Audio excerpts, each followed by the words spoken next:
Assalomu alaykum, Erik TV'nin aziz görürmenleri. Bugünkü siyaset meydanı söhbet programımızga hoş geldinglar. Aldı bilen televizor ekranı aldıdaki barlık qarindoshlarımızga chin ko'nglimdan samimiy salomimni yo'llayman. Aziz qarindoshlar, yaqinqi yillardan buyon bo'libmi 2009-yili 7-oyning 5-kunidagi Urumchi qirg'inchiligidan keyin nihoyat ko'plagan Uyg'ur yoshlarimiz g'arb ellariga qochib chiqmoqda. Bo'libmi Yevropada Gollandiyaga mushu 2-3 yil ichida qochib kelgan mushu ko'chman Uyg'urlarimiz eng ko'p davlatlardan birisi mushu Gollandiya bo'lib hisoblanadi. Bugungi suhbat programmamizda Sharq Turkistondan yaqinda mushu Gollandiyaga ko'chman bo'lib chiqqan bir Uyg'ur qarindoshimiz bilan o'tkazgan suhbatimizni o'zingizlarga sunamiz. Yoqtirib ko'rgaysizlar. Assalomu alaykum Mustafa. Aleykümselam. Mustafa, anlaşımki siz Ürümçi'de Pedagogika Üniversitede okuş bitiripsiz. Bugün televizor köyçülerimizge şu okuş jarayoningizda qachon o'qigandingiz, nima kasb o'qigandingiz va nima sabab bilan o'z ota-onangizni tashlab, o'z yurtingizni tashlab Yevropaga bunday bir sargardon hayoti yashashga majbur bo'lib qoldingiz. Bu kechirmishlaringizni bir so'zlab beramiz? Rahmet, ben en avval sizden bugün Atay'dan vakit kırıp beni ziyaret kılığınızga chin ko'ngildan rahmet etaman. Ben 2006 yılı 9 ayda Pedagogika Üniversitesi'ne okuş kirdim. Kasbim fizik idi.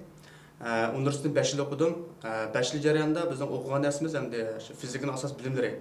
Lekin bizning o'quvchilar gerçi Uyg'ur o'quvchilar bo'lsa-mu, ular hammasi darsxonada darslarni xitoycha so'zlaydi.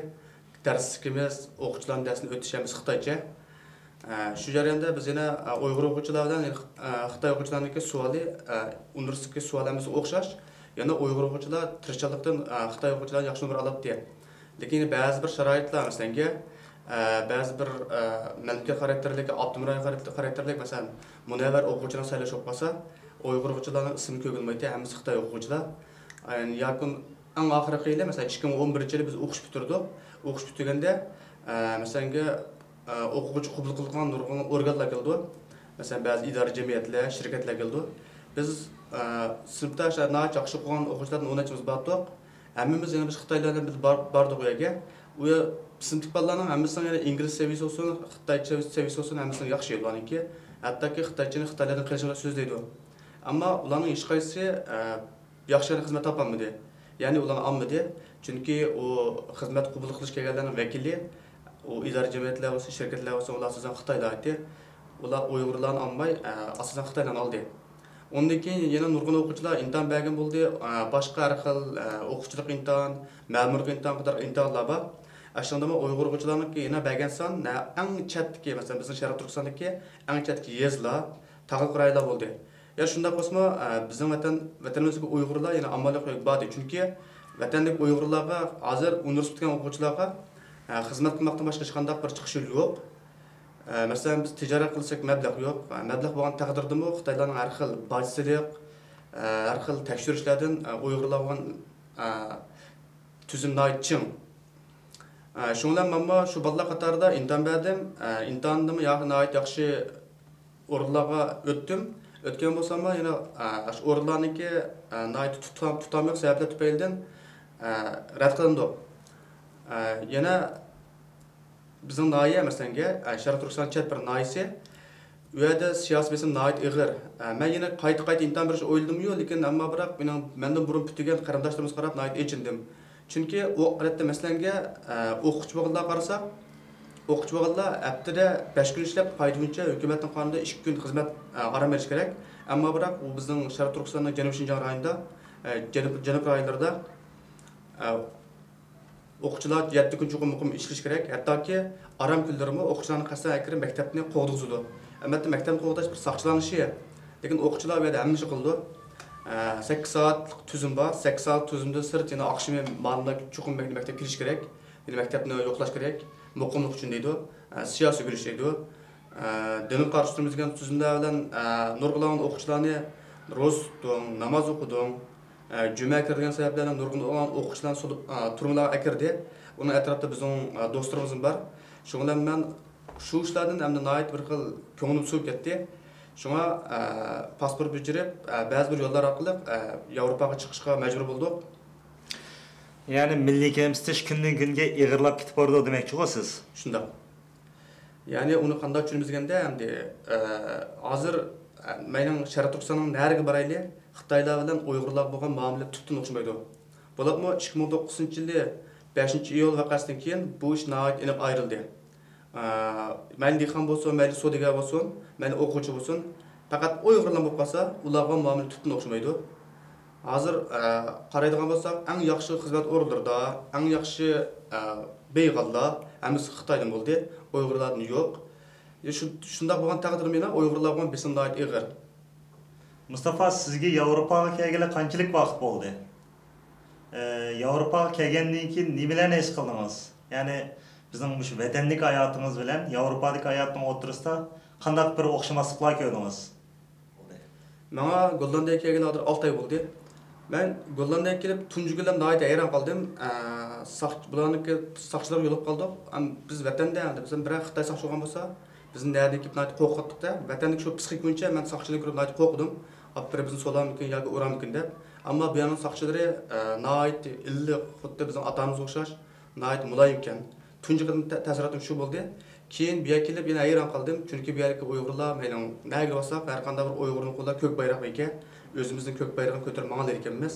Hattoki xalqan short bo'lsak maylinki, Xitoydan to'g'ay mush davlatga o'zimizga qanday inkas bo'lsin, hattoki mush prezident bo'lsin, bularniki bosh vazir bo'lsin, ular o'zimizga qanday inkas bo'lsa, ko'chaga chiqib o'zimiz qancha vaqiramdik yoki bo'lsa inkas xat yozamdik, ular erkinlik ekan.